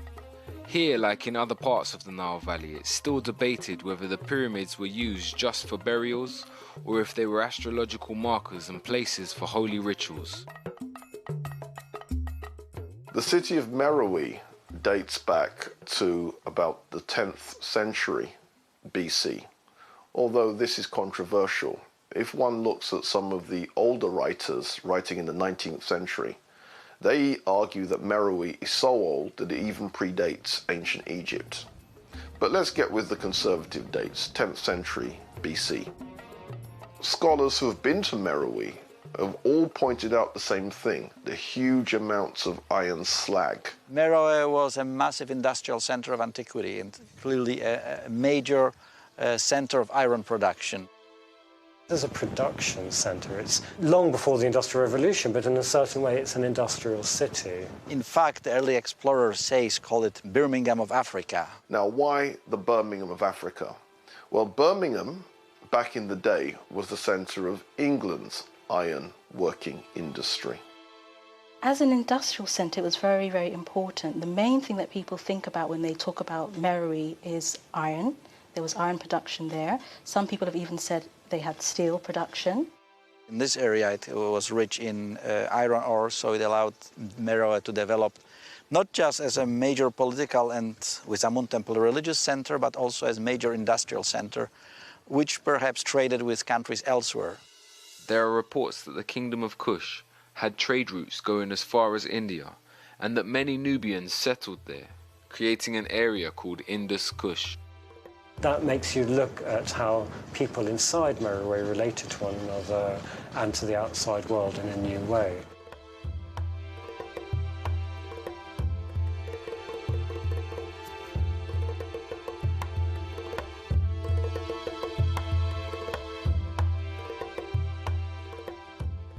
Meroe has a whole series of pyramids in a very good state of preservation. There are at least 84 pyramids, and it's quite possible that many more have since been found. I'm standing here at the pyramid complex of Meroe. Here in Sudan, there are over 200 pyramids that have been found here to date. This is almost twice as many as its neighbor in Egypt. These pyramids were built by the Nubians, and this is just one of the complexes that can be seen here today.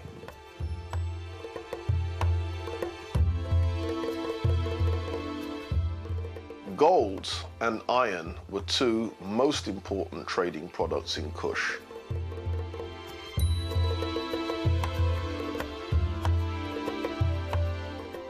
Gold has a long history because the reason why Nubia got the name Nubia in the first place is derived from the ancient Egyptian word nub, which means gold. And what the ancient Egyptians are saying is that this is the land of gold. This is where we get gold from. There was a reputation that the Egyptians had that gold was as plentiful as dust. It wasn't true, but this was a reputation that it developed. But where did the Egyptians get their gold from in the first place? They got them from the Kushite gold mines. They traded with each other. Herodotus mentions that gold was used to enchain prisoners. Now, he may well be exaggerating, but since there are images of even mundane things like golden tweezers. The fact that gold would then be used to make tweezers, that shows that it's not a far stretch of the imagination for Herodotus to say that gold would then be used to enchain prisoners. Many of the things that we think of as advanced culture or advanced technology has its root within Kemet. We know that pottery was first used in Sudan rather than in Egypt. The Kushites throughout their whole history were always very good at making pottery. They were very artistic, and their pottery is some of the best in the ancient world. That was also manufactured at Meroe. This is the great glory of Meroe, the pottery. Much of this has been conserved and restored. What's extraordinary is how thin they're able to make this pottery and how they choose every tradition open to them. What's amazing here is this pottery is over 2,500 years old, and much of it is still usable today. This is much more in Egyptian form. That's a little baby feeding cup. That's just the mud of the Nile.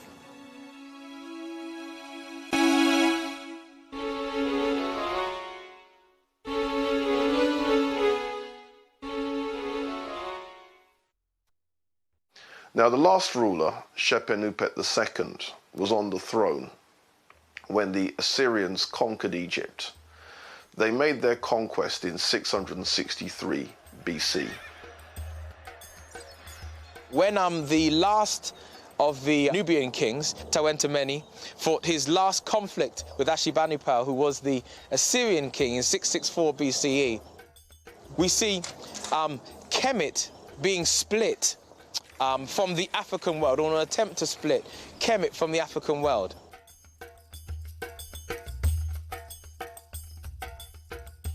As the subsequent more barbarous invaders took control of Egypt, the kings of Kush were afraid that their central kingdom would be attacked, would be destroyed. So they moved their capital from Napata to Meroe, which is why Meroe grows when Napata declines. The kings moved their burial ground, their pyramids, to Meroe, and perhaps they moved the capital city even earlier, around 500–600 BC. So this dividing line that was set up by the Kushite kings was a matter of defense, a matter of safety. After this, there are no more black rulers of Egypt. The rulers are now Assyrians, or Assyrian puppets. And essentially the northern part of Kemet became part of the culture and history and civilization of Assyria. Assyria became the focal point, the married line, the feminine line, the female line of Kemet was deliberately usurped by the Assyrian kings. And therefore Shepenupet II was the last independent black ruler of Egypt. As the Assyrian kings took control of Kemet, then we have a resurgence in consciousness in Nubia. The Kushite people, the Nubian people in the south, resurged because after 664, perhaps by 590 BCE, there were no further attempts by the Nubians, by the Kushites, to retake Kemet. That's why Meroe had a second renaissance. It had a renaissance before, but that's why it had a second renaissance, because the Kushite kings, the Nubian kings, were no longer trying to take back Kemet. That's why the Meroitic script was resurged. Now, during the time of Kushite pharaoh Natasen, the Kushites invent this script, which scholars call Meroitic. And interestingly, they also borrowed from Egyptians the signs for writing their language. But let's be quite clear. Egyptian hieroglyphics themselves date back to the Tarseti period, which is the first golden age of Nubia. So if we wanted to trace the origin of Egyptian hieroglyphics, we have to go back to very early Nubia. Basically, for the longest time in Kushite history that we find evidence of writing, they were using the same hieroglyphs as the Egyptians were using. Both cultures used the same. But later on, when the kingdom became more centered in Meroe, they devised their own script. But they borrow 23 hieroglyphic signs and a number of other demotic signs to write in their own language, which is the second oldest written language in Africa, Meroitic language. They actually devised two scripts. One is known as the cursive script, and the other one is known now as the Meroitic hieroglyphs. The script had 23 letters, of which 19 were consonants and 4 were vowels. There was also a word divider, so scholars know when the words began, when the words ended. And it's only partly deciphered, so there's lots of mysteries in the work. And there are 900 books and inscriptions written in this old script. In terms of understanding the language, it hasn't been translated yet, and so that really hampers our understanding of the culture and the religion, and basically how the people saw themselves and what they'd like to say about themselves.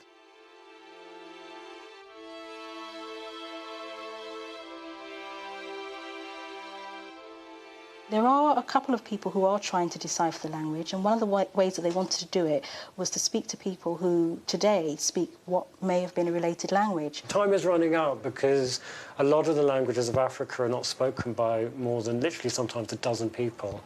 And as the elders die and people don't capture these languages, we won't have that link. People in the landscape won't know what the sound was. It appears that the Nubian Kushites created this new language to protect the last of their secrets from the invading foreigners.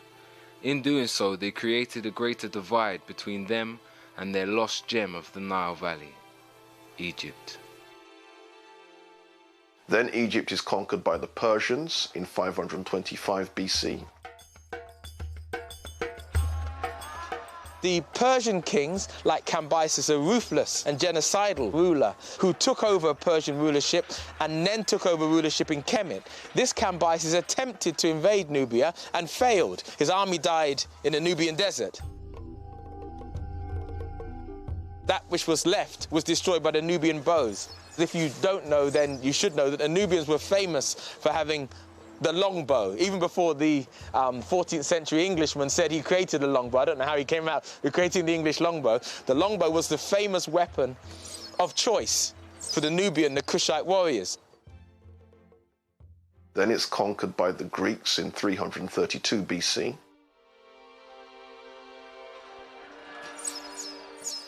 Then, of course, after the Battle of Gargamella, in 323 or 325 BCE, Alexander the Great, a Greek, a Macedonian, defeated Darius III. In defeating Darius III, Alexander the Great then became a pharaoh of Egypt. He took charge of Egypt, which is what we get the name from the ancient Greeks. That's what they called the country. So the Egyptian world becomes part then of the Greek world.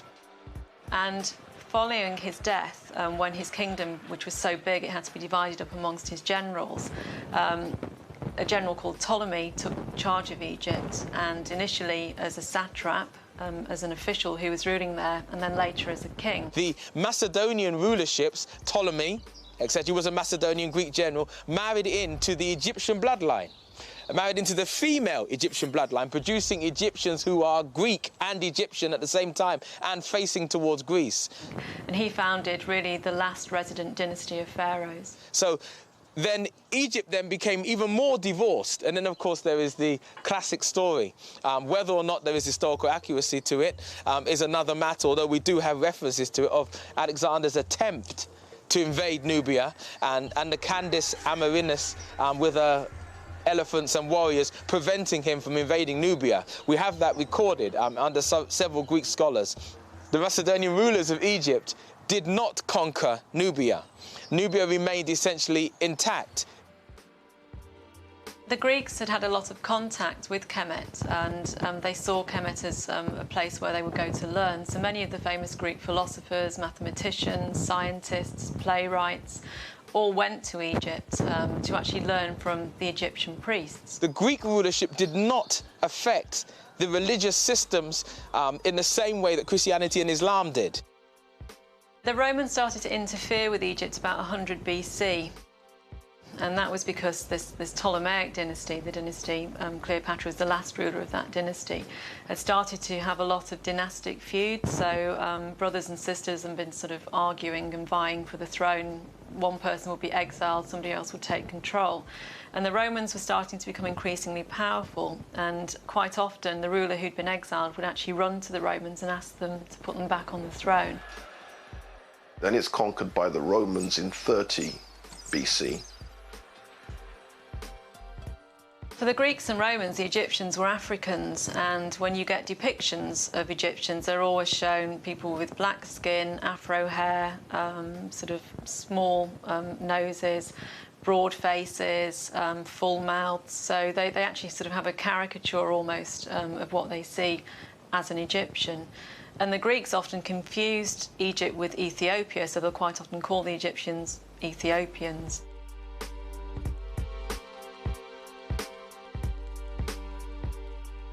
So obviously somebody with a dark face. And when they showed Ethiopians, they showed them in exactly the same way that they showed Egyptians as Africans.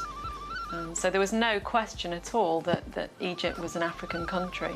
It certainly wasn't seen to be European by either the Greeks or the Romans. Now, the Romans and the Greeks and the Assyrians and the Persians came to Egypt because Egypt was the breadbasket of the world. The control of Egypt and the granaries of Egypt was fundamental to the control of any civilization that attempted to control the world. Not only that, but Egypt, through its trade relations with the South, had control and access to the minerals of the South, the iron, the copper, the gold, the silver.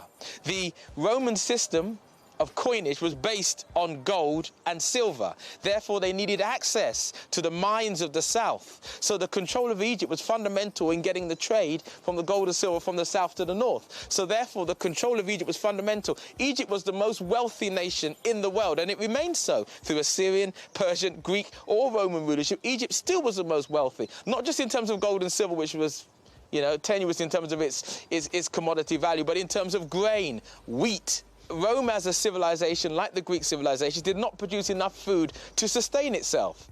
The Romans saw Egypt, and the reason they really wanted Egypt so much was that it was a grain source for their armies.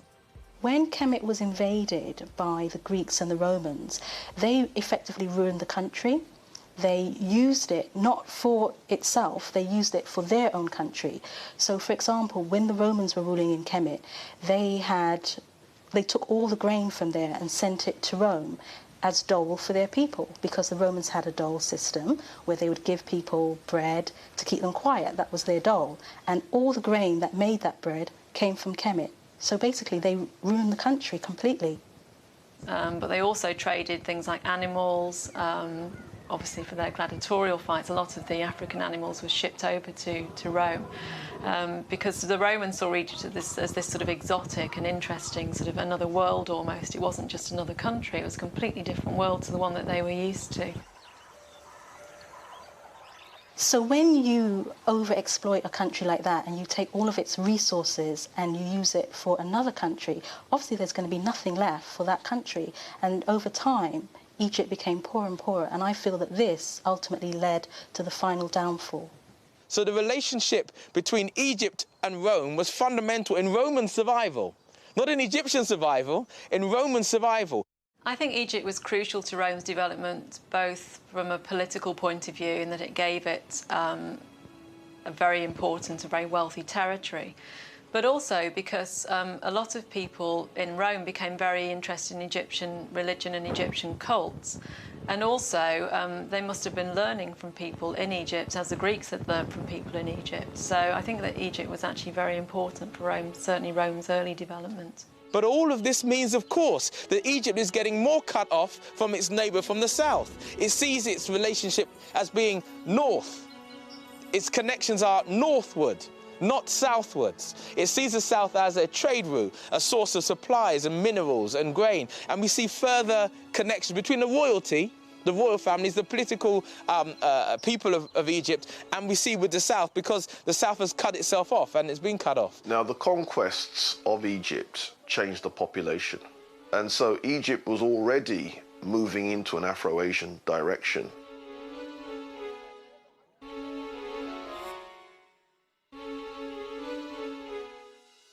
The calendar was actually adopted by the Romans. They decided to adopt the Egyptian calendar, so we've actually taken that from obviously the Romans, then spreading throughout Europe.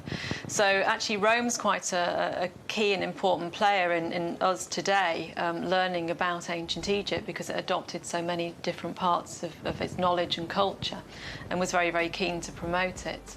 So as Rome tightens its hold on Egypt and the failed attempt by Cleopatra and Julius Caesar to produce a line of individuals, that line being destroyed by Octavian or Augustus Caesar. And at that point, finally, Egypt loses its last resident ruler, Cleopatra. The line of pharaohs abolished. It's at that point that we have the end of dynastic Egypt under Roman rulership. And it's after that point, when Rome takes control, that we start to, in many respects, I suppose, see the downfall of Egypt and the demise of Egyptian culture.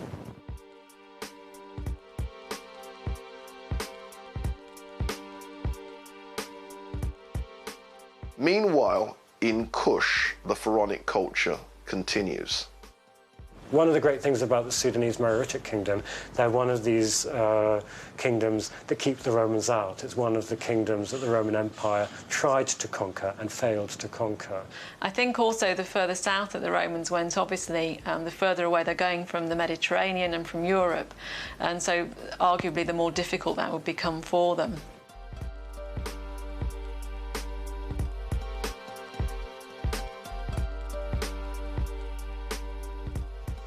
I'm standing in the center of the once great city of Miro.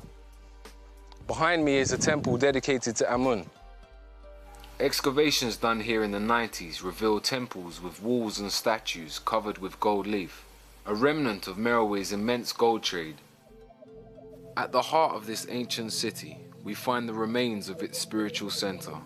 Here, Amen was revered in temples of the highest splendor. When they moved here, they built another temple to this god, the largest, as I said, apart from Napata, in the Sudan, which unfortunately now is in a ruined state, as most of the site is. The royal city was walled with gates and towers.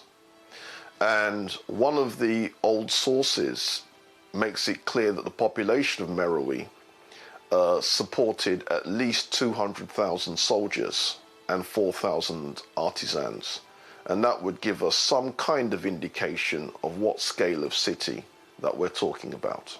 Herodotus, the ancient Greek historian, made reference to a violet-scented fountain where people would wash and they would bathe in these aromatic salts.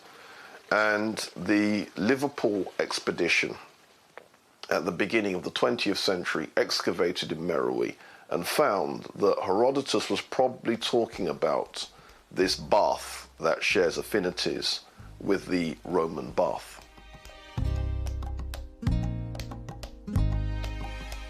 What's interesting about this capital is that only a tiny fraction of it has actually been excavated. Perhaps I am standing right now on the ruins on the temple, which is still to be discovered. In truth, at least 90% of it is still to be found. I hope to do it in the coming years. We did some preliminary sondages, and we found, again, domestic remains, but also a fragment of a temple from maybe 300 BC, so we hope to find it. So we can only infer from the little bit that we've seen so far, and the little bit that we've seen so far is very, very impressive. Hidden under the desert surface of this ancient temple are the tile remains of its ancient modern beauty. Much of this area is covered with these types of tiles.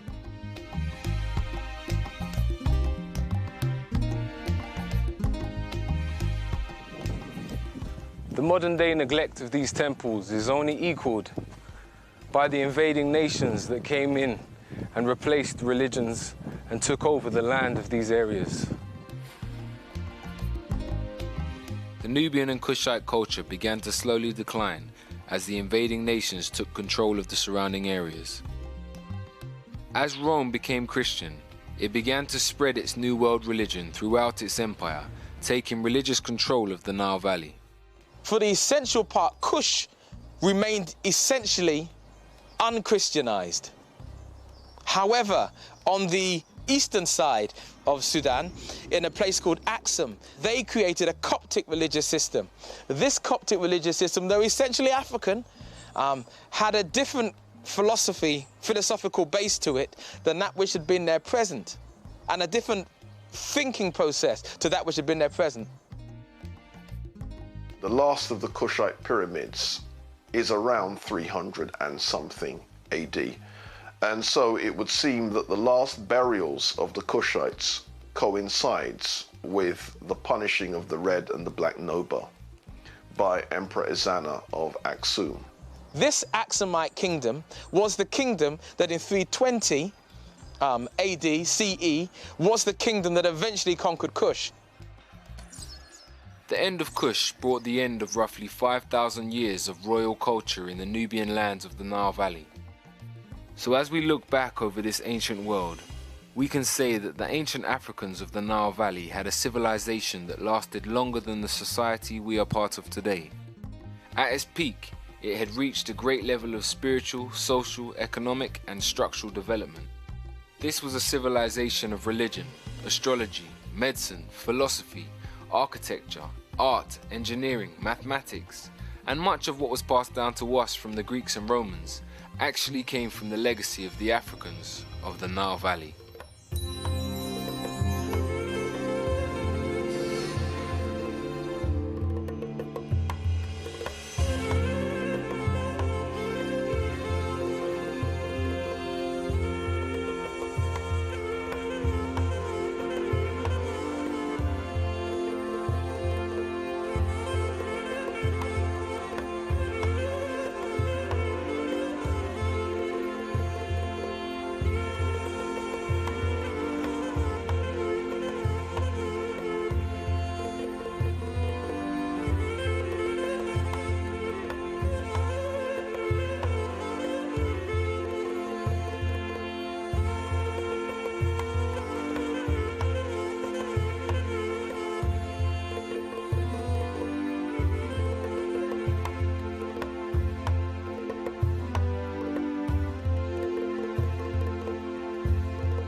سلومي يوندوش ملكم هذا